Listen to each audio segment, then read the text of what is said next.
this seminar series.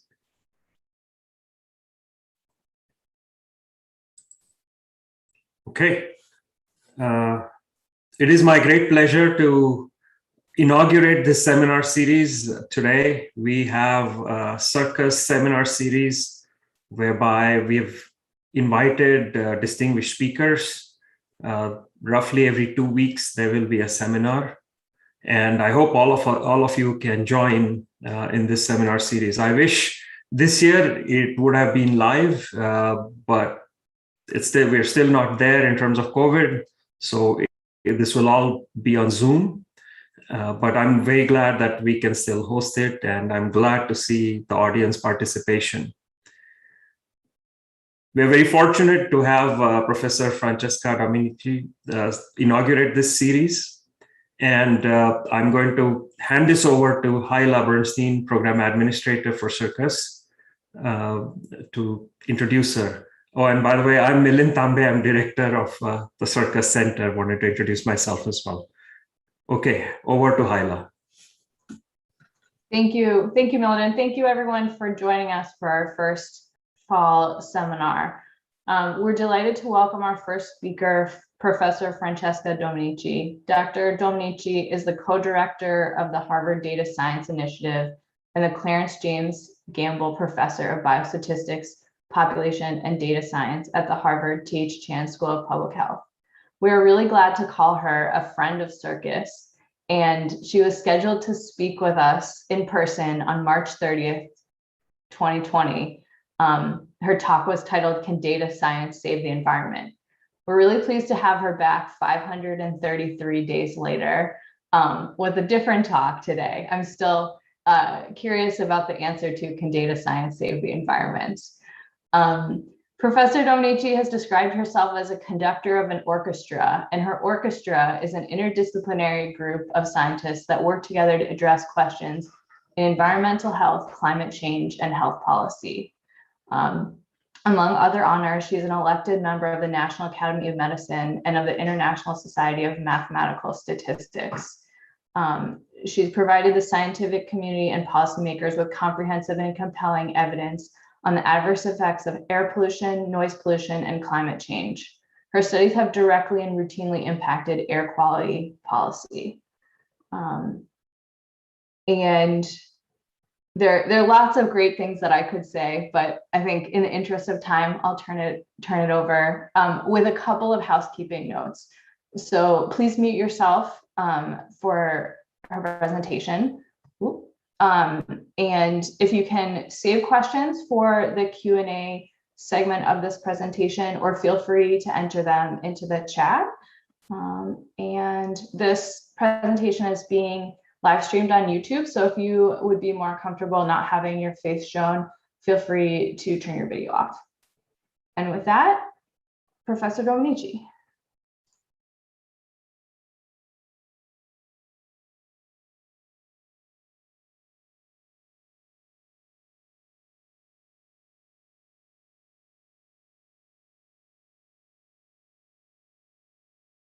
Okay, good. Can you hear me? Good. All right.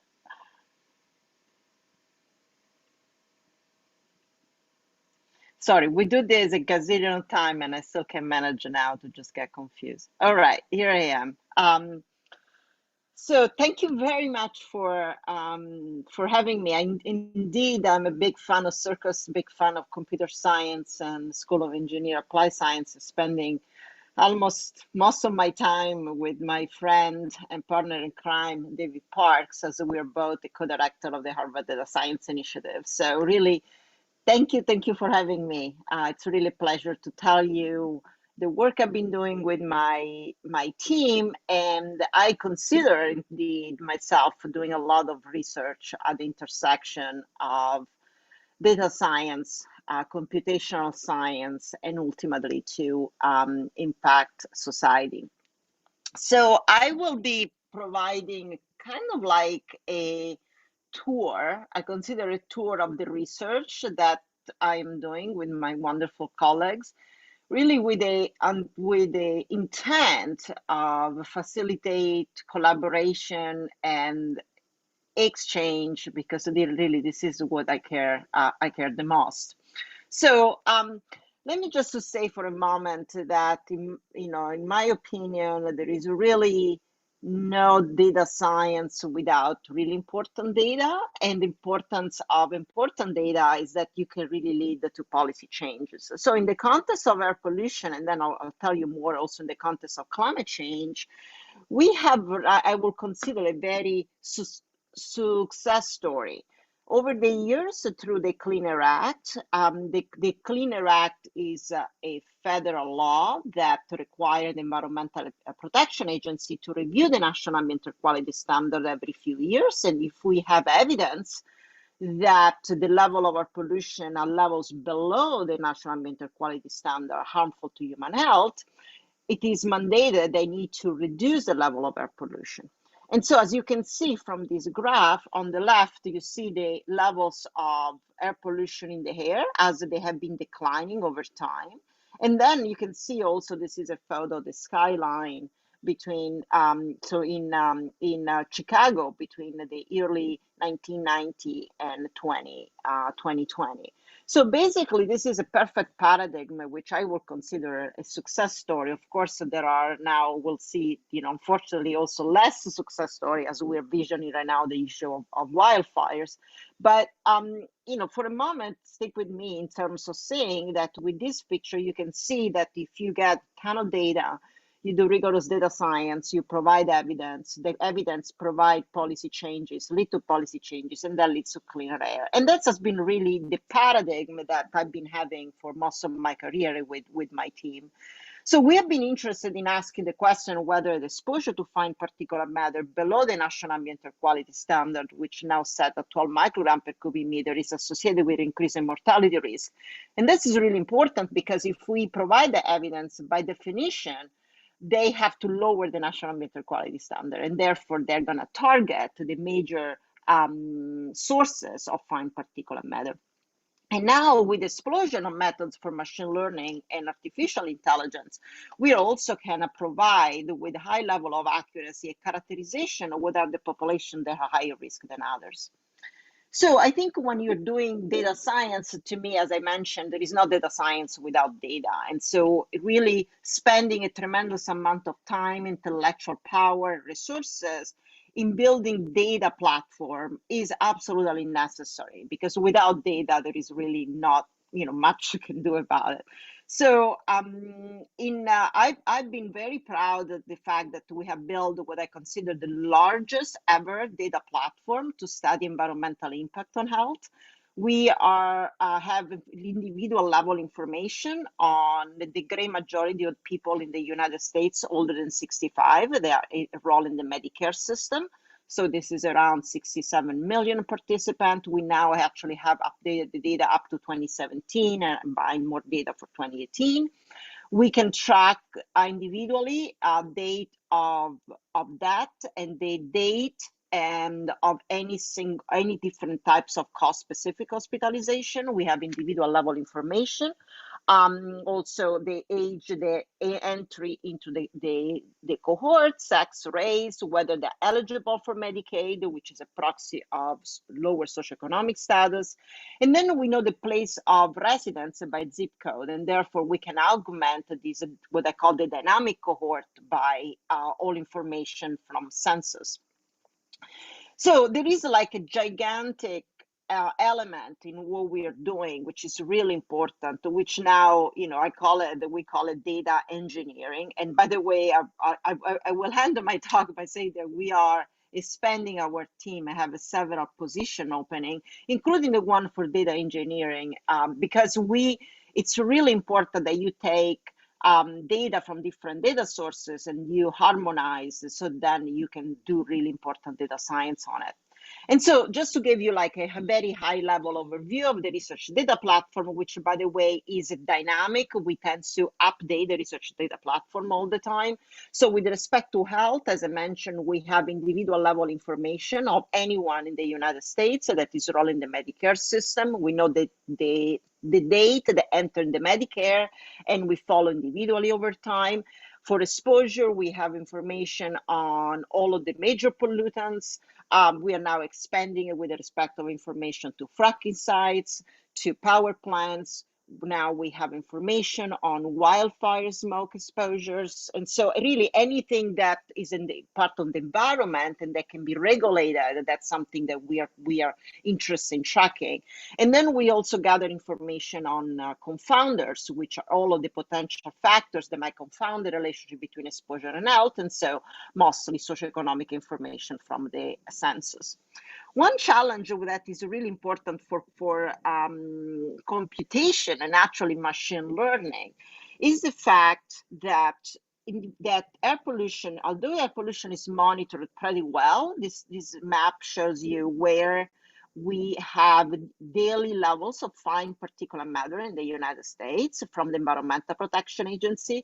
It's not monitored everywhere, right? So because we have a health data from everywhere, from every single zip code in the United States, here there is the first opportunity to really improve the assessment of exposure to air pollution, going beyond just individual monitoring data. And so there is a team led by Joel Schwartz, which is a colleague of mine, together with groups at HSPH, that we are in a very easy way developing artificial intelligence and machine learning models for estimating daily level of fine particulate matter for all the United States. The general idea is that we take satellite imaging data, they provide information on aerosol optical depth, which is an imprecise measure of air pollution. And then we get weather data, we get land use data, we have monitoring data. So we train this machine learning algorithm, mostly is a neural network, and then estimate daily level of fine particulate matter for all the United States. Joel and his colleague have been doing it now for ozone and NO2, but you can imagine that there is a tremendous opportunity for methodological development in thinking about machine learning method to basically combine imagery data with monitoring data to estimate the levels of air pollution. To just give you a sense, this is a very high level summary with my colleague, Marianti, she's now at Columbia.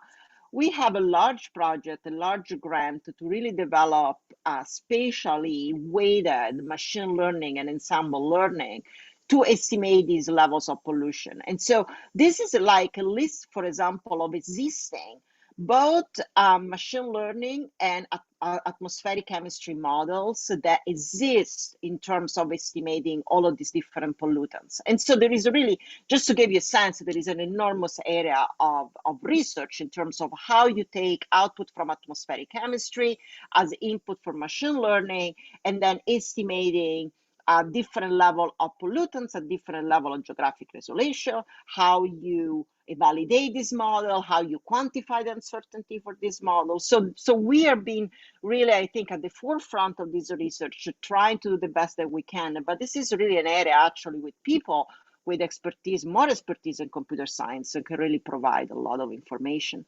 So we have estimated the level of fine particulate matter for all the United States and other pollutants of 1 kilometer to 1 kilometer grid. And in a few years ago, in 2017, we published this very influential paper, which was the first paper that really linked exposure to air pollution, even at levels below the National Ambient Air Quality Standard, and Medicare and mortality in the whole Medicare population.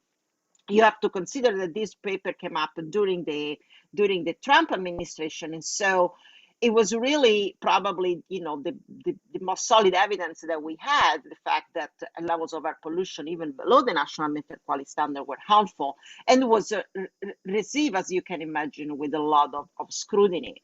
So talking about computational science, right? This study was huge. It's actually the first time that the New England Journal of Medicine allowed to report data up to the third decimal points.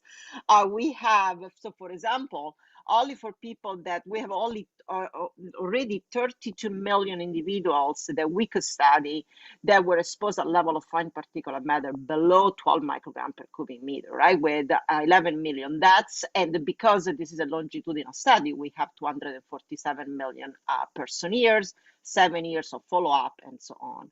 We analyze this data in a very straightforward way. I'm going to go back to the data analysis in a second. In the statistical methodology, we just use a Cox proportional hazard model.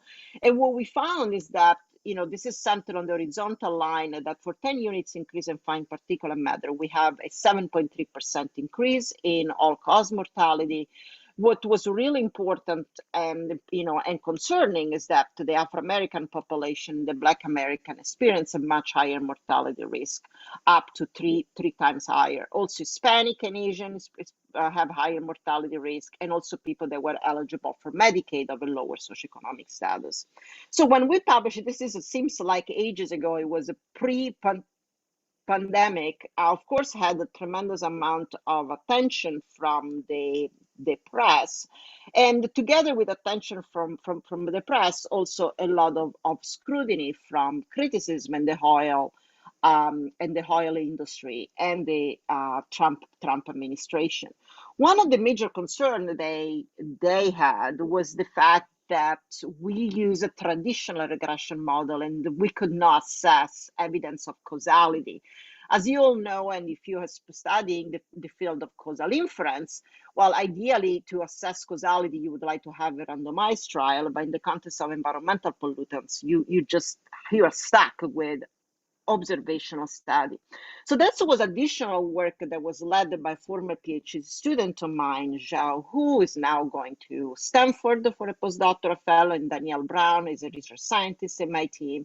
And basically what we did, we developed new methods for causal inference and apply existing method of causal inference to the same data platform, just so that with updated data. So now we have data up to 2016, exactly the same type of data platform. So now just with even more information.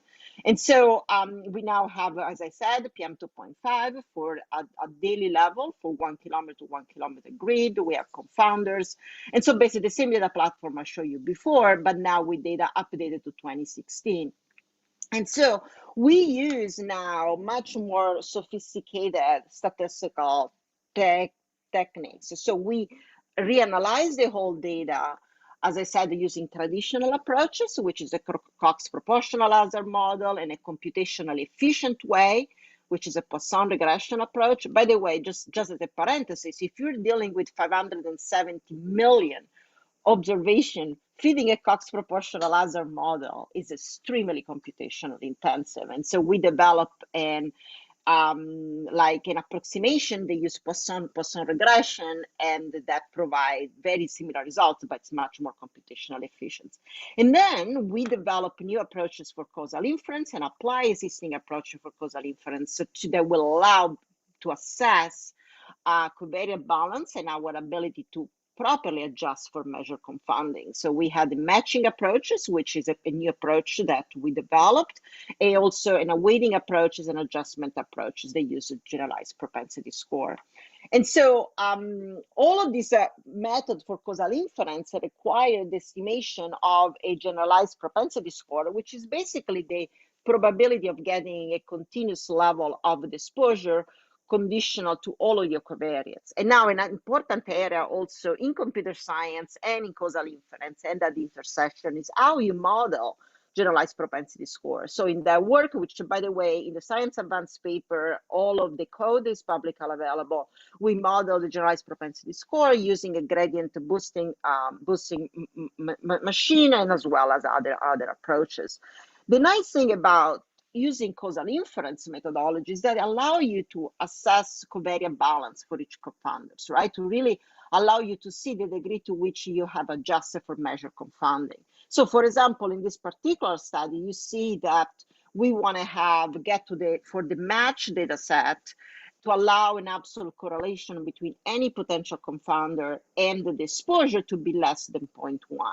And so both for the entire cohort study and for the people for the people exposed to fine particulate matter less than 12 microgram per cubic meter, you see that the red dots will be the unadjusted analysis where we don't do anything. And you see sometimes the correlation is pretty high, showing basically evidence of measure confounding.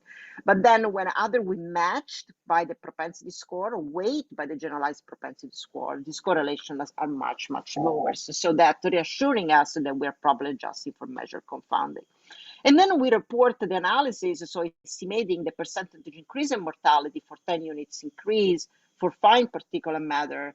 As I said, both using traditional method and a method for causal inference. There tends to be pretty consistent when we use the whole cohort, but then when we are looking at people only 12 exposed a level below 12 microgram per cubic meter, the methods for causal inference give estimates are a little lower. Still, they are all positive and statistical significant, really providing strong evidence that lowering their quality standard to 10 microgram per cubic meter will actually save up to 143,000 lives. So these results are actually playing a critical important role now with the Biden administration as they're actually reconsidering the lower the national ambient air quality standard.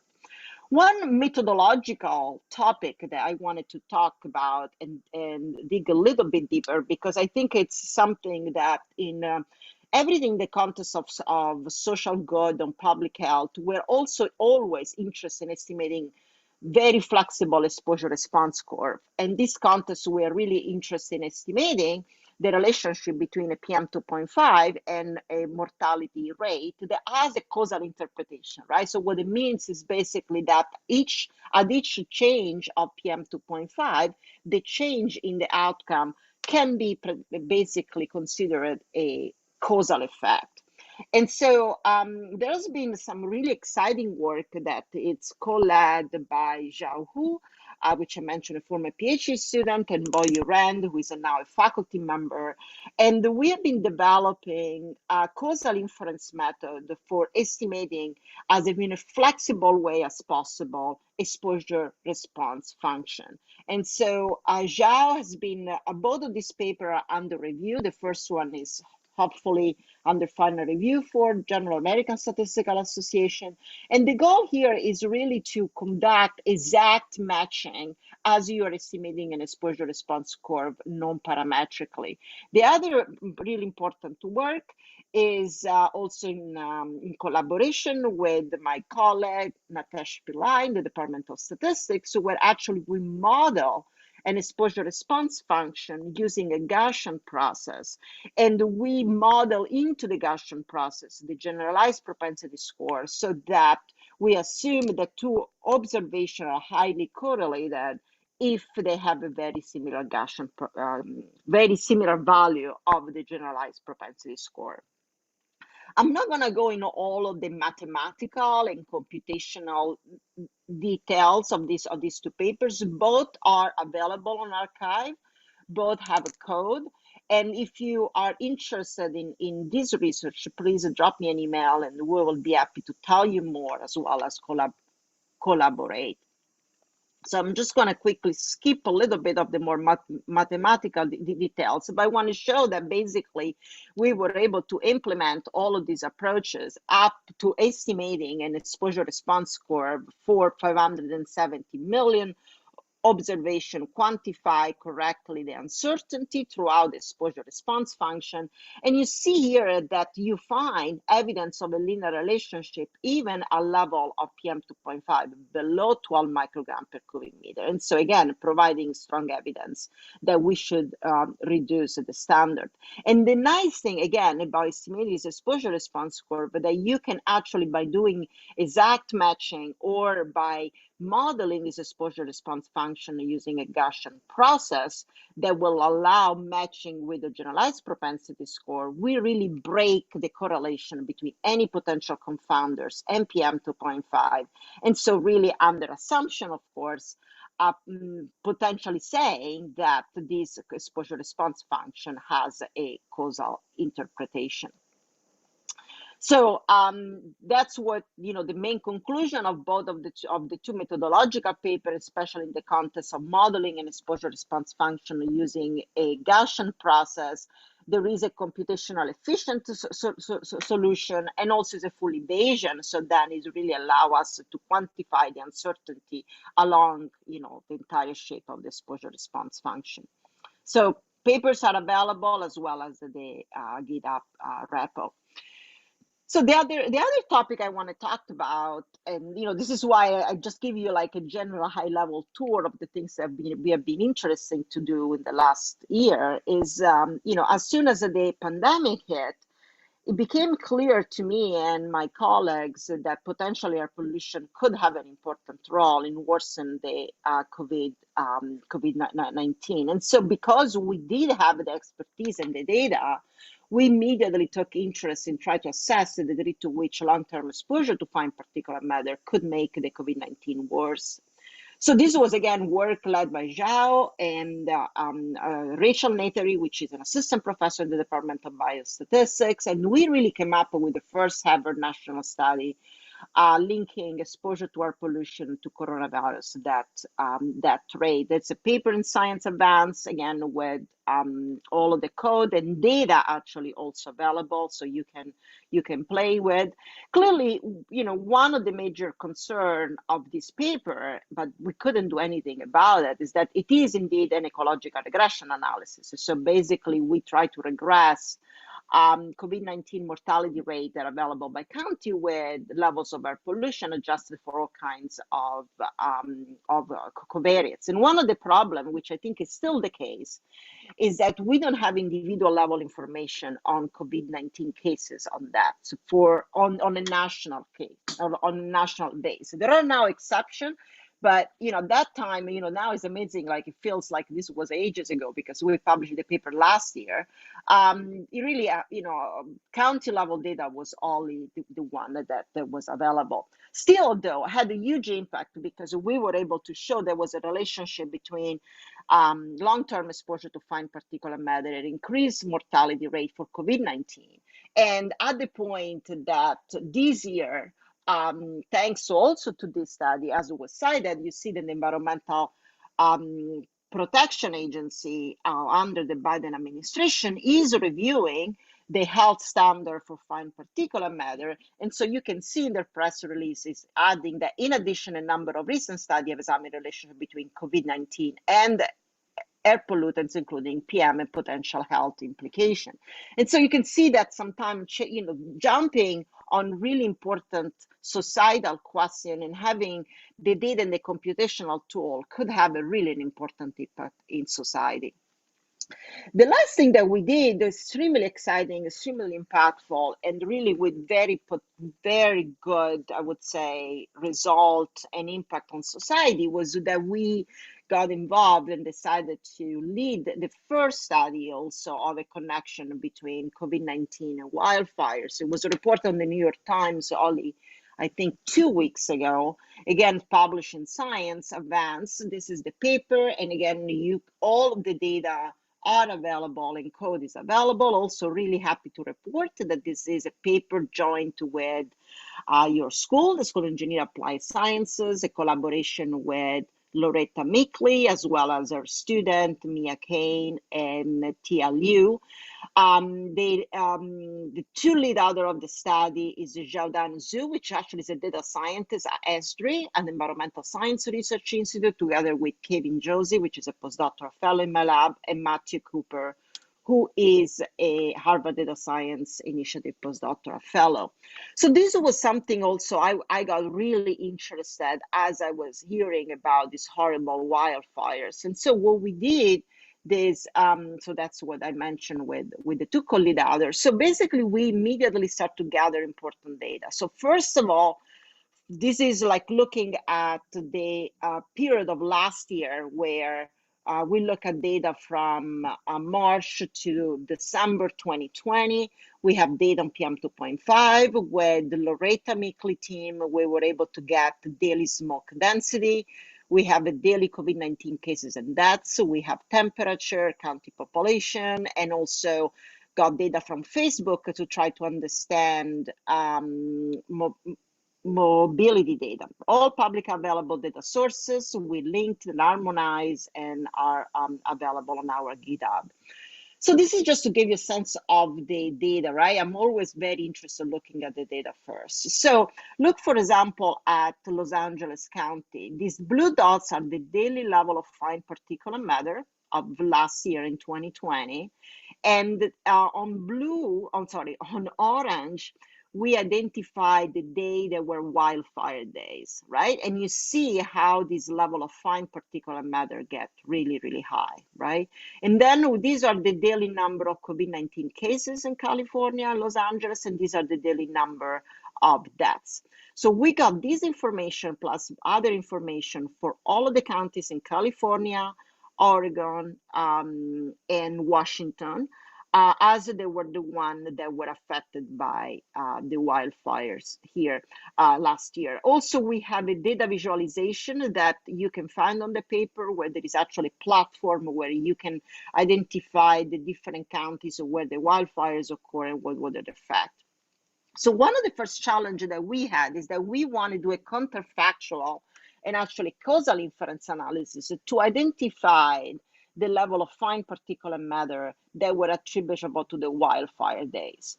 And so what we did is we did time series modeling. So basically what we did is we took the level of fine particulate matter, the daily level of fine particulate matter for all of the previous years. And these are basically for the same days, right? For the same days. So we take the historical data, 2016 to 2019, for the period of March to December for the same county. And we calculated the average level of fine particulate matter for the historical days, right? And these are the black line, right? So the black line is the average level of fine particulate matter during this period for 2016-2019. Then with the gray are the days that we know from satellite imagery data that in 2020 we have wildfires, and the blue dots are the level of fine particulate matter in 2020. And so basically we estimate the excess level of fine particulate matter on wildfire days by taking the difference between what we observe for fine particulate matter on 2020 with what we estimated to be the level of fine particulate matter if the wildfire would have not occurred by taking data from the previous years. And so we did this for every single of the 92 counties in the United States. And then we wanted to relate the relationship between the fine particulate matter and excess risk of COVID-19, either cases on deaths for all of the 95 counties. And so basically we have this Bayesian of zero inflated negative binomial distributed lag model. So why there is this very long acronym? Well, first of all, we need to develop a model that will allow for excess number of zeros. Fortunately, as you can look at the data, right, especially for deaths, you have several days where you have zero deaths, right? So you need to account for excess deaths. You need to account for the fact that you want to combine information across many counties. The reason why we say distributed lag model is because if you have an increase on fine particulate matter on a particular day, you might have a delayed effect of fine particulate matter on COVID-19 cases and deaths up to a month later, right? So you have to model what we call it a distributed lag relationship. So the effect of so the increase of PM 2.5 on a particular day could affect the outcome up to 28 days later. And actually we model this distributed lag function with some spline function. And then we need to adjust by temperature, humidity, population, trend, seasonality, and so on. And this model has to be hierarchical. And I'm sorry, I should have clarified this. By I mean this particular county. So we have an intercept for each county, and J is the day. So here is basically what you find. If you combine information across all of the 92 counties, each of these box plots shows that the effect of a 10-unit increase in fine particulate matter during the wildfire days on the percentage increase on number of cases, COVID-19 cases on deaths. This is on the same day, the day after, 2 days after, and so on, up to a month after, right? So this is all for COVID-19 cases, and this is all for COVID-19 deaths. One of really important questions that people were interested is also to estimate the percentage increase of COVID-19 cases and deaths for every single counties in the United States associated with a 10 units increase in fine particulate matter. You see that there are a few counties which actually there is a protective effect, although most of the time it's not statistically significant. The average is this red box plot, which shows on average we see a 10% or 20% increase in COVID-19 cases and deaths during the wildfire days. But there are some counties that are extremely affected with high percentage of risk for PM2.5 increase. So this also had a really very important, I would call it, suicidal impact that was very highly covered by the press. But one thing that was really important as a result also of Loretta and I spending really days talking at the press and what this means and why, that I know there have been now passed several laws in different California counties that are giving for free hair purifier during the wildfire days to underrepresented and vulnerable population. So in addition of really, pointing out the importance of combating wildfires, combating climate change, that we are also all very, very much aware. One thing that I'm really proud of this research that is having immediate public health impact in terms of now leading to a lot of new rules and regulation for farmers, for example, not to work outdoor during these wildfires, and for allowing better access to free air purifier for people that cannot afford it. So I wanted to wrap up just to basically, I show you some case studies, but there is all behind it. There is a lot of rigorous thinking in causal inference, statistics, and computation. And I think that's really because all of the data that I'm talking to you about are always observational data. There is a lot of unresolved data science challenge that we are trying to figure out. And that's also why we always love to seek collaboration and new members. So first of all, there are a lot of issues about uncertainty quantification and propagation. So as I mentioned to you at the beginning, when we estimate exposure to our pollutants or exposure to wildfire smoke, whatever we use, that could be satellite images or sophisticated machine learning methods, we need to quantify the uncertainty in the exposure, and then we need to propagate our uncertainty in the exposure when we calculate health effects.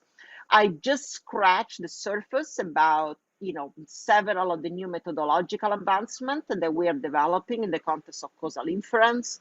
There are new methodology, new approaches for thinking about unmeasured confounding. I mentioned to you again very superficially some of our work of how flexibly estimating exposure response function and how we're dealing with heterogeneity. And that's something I'm going to also really just quickly touch on in terms that we also need to identify the population that can be more susceptible to this environmental exposure, and then really the important issues of reproducibility research.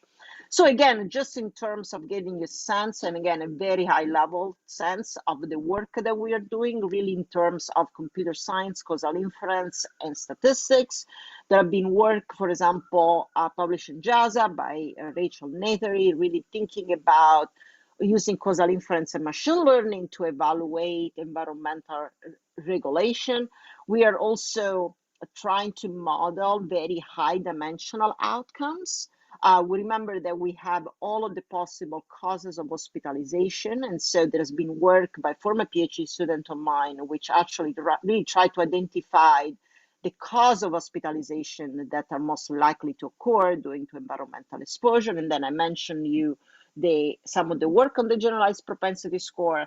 And then Falco, postdoctoral fellow in my lab, is also developing machine learning approaches, interpretable machine learning under the work of a causal rule ensemble to really identify the novel subpopulation that are more at risk for this environmental exposure. In fact, there is work ongoing with Daniela Garcia, which is one of the fellow of the data science program. They're really trying also not only to develop these machine learning approaches to assess vulnerability and susceptibility to air pollution, estimating healthcare costs, and also developing software packages.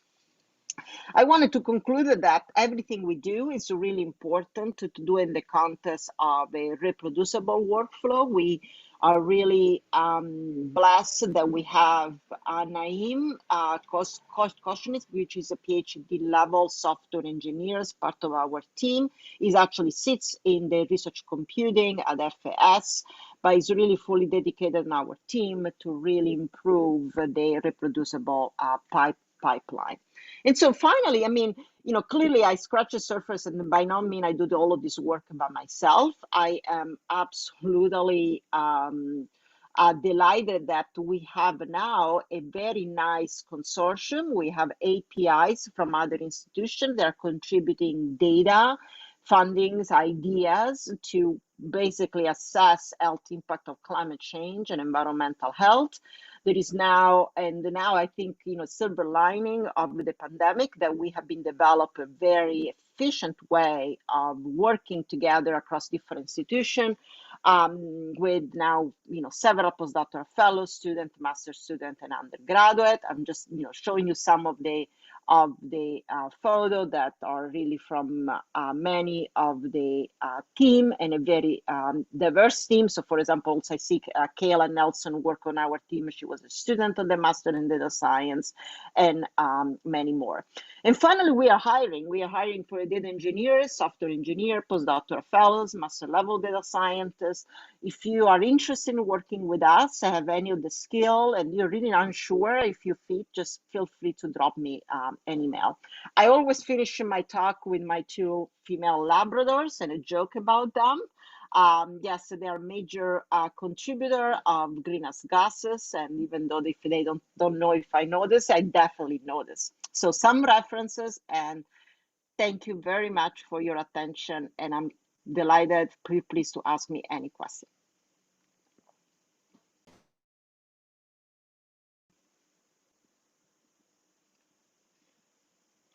Please don't be shy if you want to put a question on the Q&A, or raise your electronic hand. Good. I see Nicole. Hi. Thank you so much for the interesting talk and your very, very important work.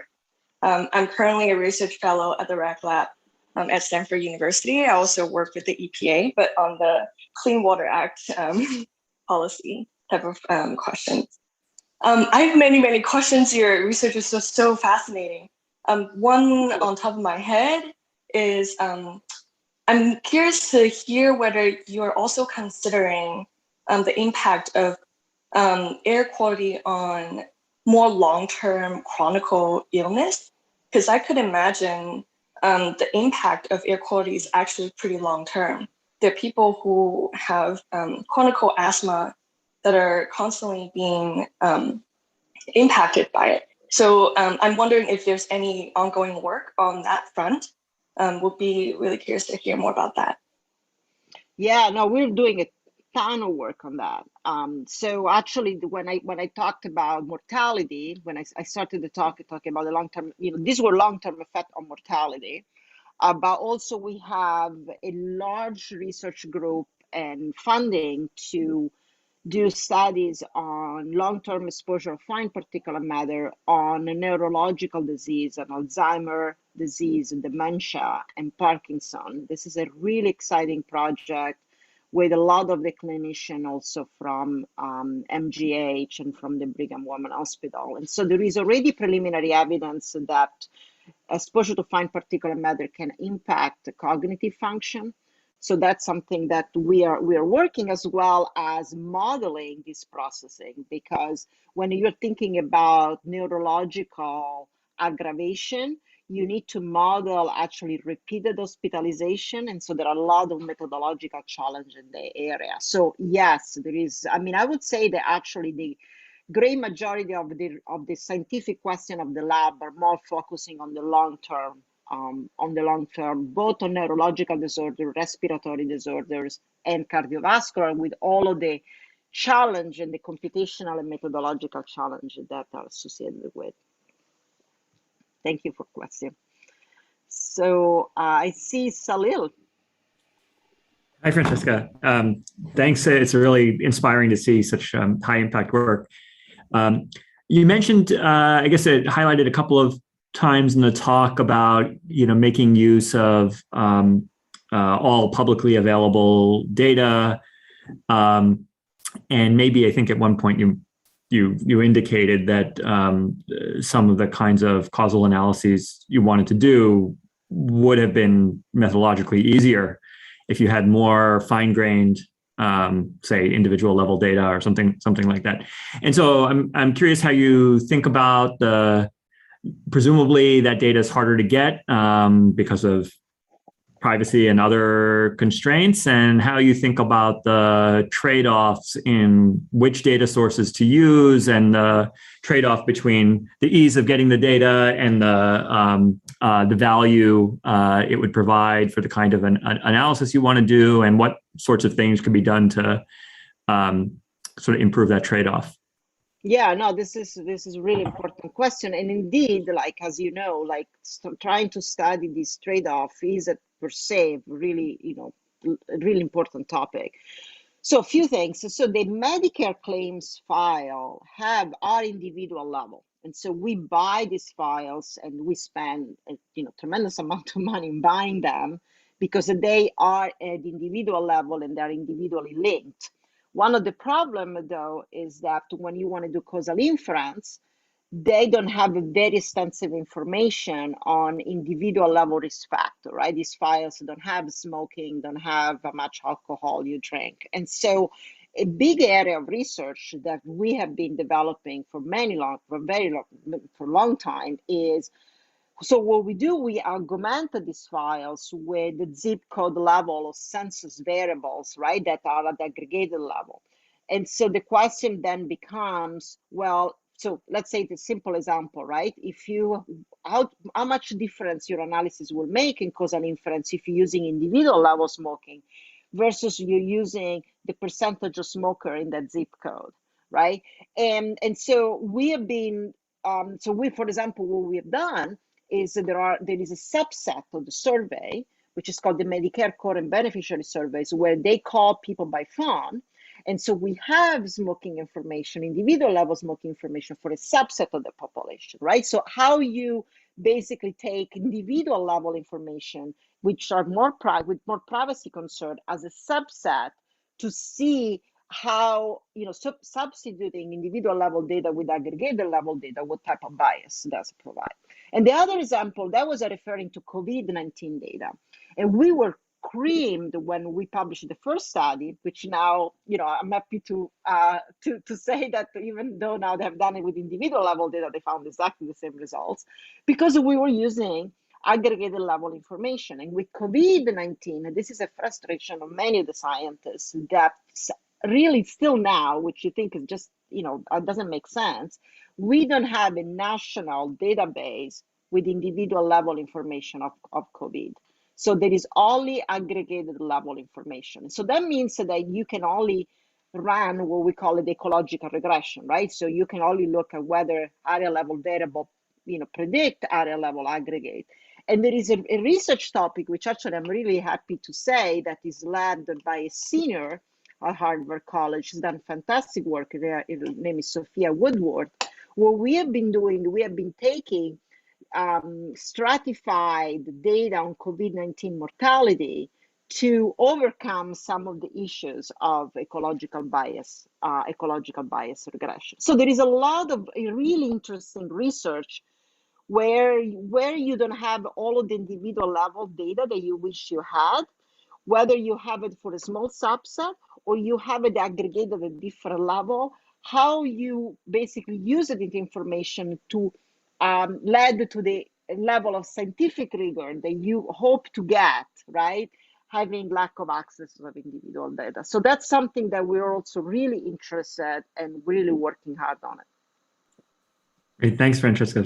Fascinating. Thank you. So I see. Sorry, Francesca. I've been trying to figure out a place where I can raise my hand, and I can't. Possibly because I'm a co-host or something like that. Go ahead. And then I see that there is also Shalmali. But go ahead, Melinda, and then I'll turn to you, Shalmali. I see your.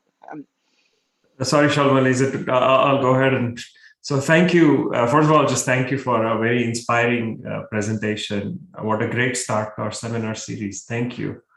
I wanted to ask about predictive analysis in some way. So for example, if we could imagine predicting where fires may start out and the impact that may have on people's health, whether that may allow for some proactive interdiction in some way to prevent people from getting sick. So for example, the kinds of things you mentioned, whereby you're distributing air purifiers or something like that.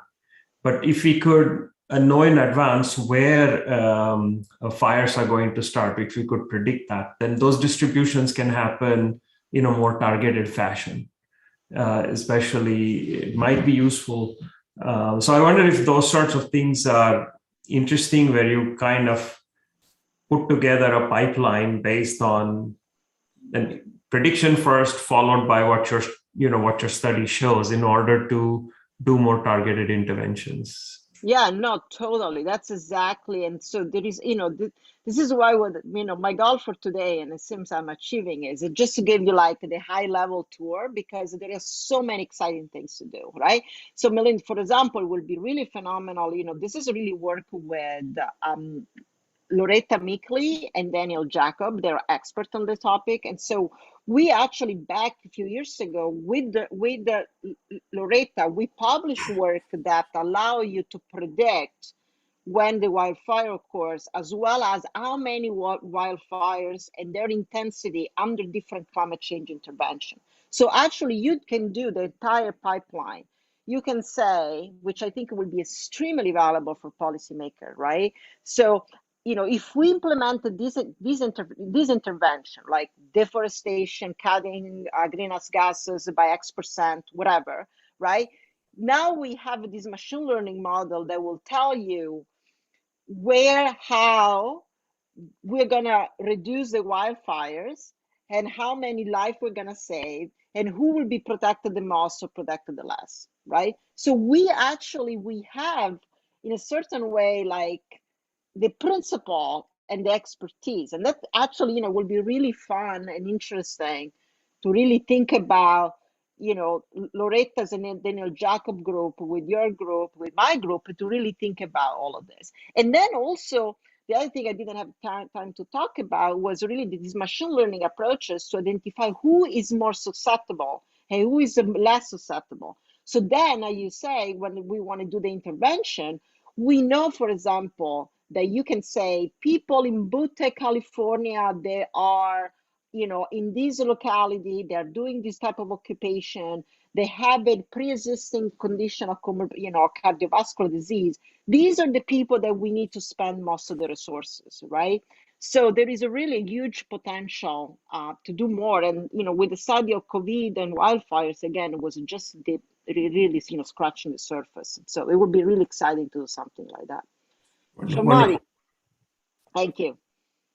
Hi, yeah, thank you for the talk. It was great. My question is about, like, how have you been thinking about, like, sensitivity analysis, especially in these non-parametric methods, and related, like, how are you thinking about uncertainty propagation from your GPS scores into your exposure response curves? Can you talk a little bit about the methods? Yeah, no, exactly. That's another, really important issue. So first of all, let me say very clearly right now, most of the work, except one paper we're working on now, we were able to handle the uncertainty propagation from the exposure estimate into the health effect analysis, right? There is a machine learning model that gives us estimates of PM2.5, and then we assume that we know what they are, and then we fit out model, right? Which is clearly wrong. So we are now just doing one paper, led one of my former postdoctoral fellow, that tried to take the uncertainty in the estimation of the PM 2.5, which of course vary in time and space, into the health effect analysis. By estimating and by start thinking about exposure response modeling under a Bayesian framework that has a causal interpretation, allow us to create, I would say, a potentially good building block to then propagate the uncertainty into the health effect estimates, right? So that's, again, is another thing that we are really looking for.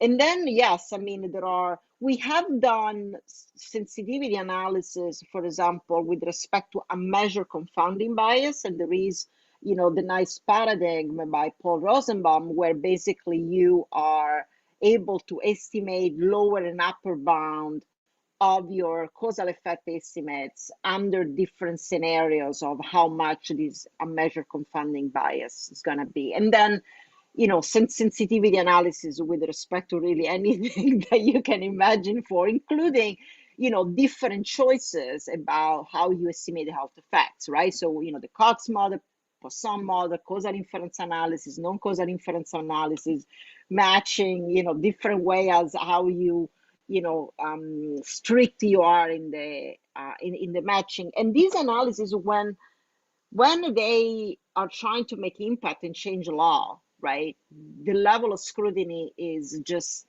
completely different levels of even publishing in science. So you have really to look at the problem for any conceivable angle and making sure that your analyses are not validated in one way or another under, you know, a different assumption, because then there's going to be someone who will find a different assumption and then, you know, try to erode the credibility of the results. So thank you for asking. See, I see we have 1 minute, but I don't see any other question. All perfectly on time, I guess. Excellent. Well, thank you so much. And thanks to everyone for joining. Our next seminar is scheduled for Monday, September 27th at 11, when we welcome Marzia Gassimi to present her work. Thanks so much. Thank you for having me. Bye-bye. Bye.